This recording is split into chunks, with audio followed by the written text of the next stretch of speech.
Sige, nakain na. Bagong pagkain yan. Kasabay ng mga alaga ko. Sige, kain na. Pakain naman na natin yung mga anak mo, no? Doon. Sa may sasakyan. Sa tinatambayan nyo. Pinakain na kita ng cat food kanina pero gutom ko pa din pala. Nawa naman ikaw.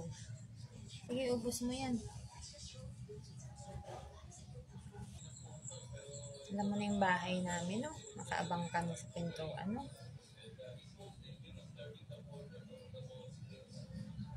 Kumakain ka lang ngayon kasi napakain na natin yung mga anak mo. Kanina kasi binigyan ko siya dito sa harapan namin. Ayaw niyang kumain. Ibig niya sabihin, dali namin yung pagkain sa mga anak niya. So, nadala na namin. Pero, nung nadala na namin, hindi rin siya kumain. Sumunod siya sa akin. Para, yung mga anak niya lang ang makakain ng pagkain. Ang galing, no? Kahit pusa siya, para lang din siyang tao magmahal sa mga anak niya. Mabusog mamakat ha. Pag nagugutom ka, basta nandito may tao sa bahay, papakainin ka namin.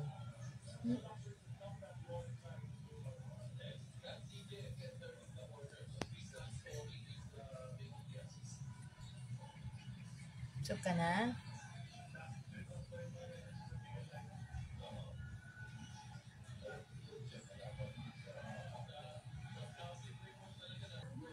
Mawa naman ikaw na, bihira kang kumain sa may kainan. Madalas, nangangalkal ka lang dun sa tira-tira ng mga tinapon ng mga tao. Pwede ko lang kayong ampunin lahat. Kaso, dami ko na ring ming-ming. Papakainin ko na lang kayo.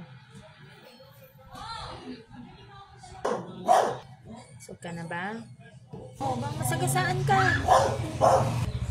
Malis na si Mama Kat na black. Uwi na siya sa mga anak niya.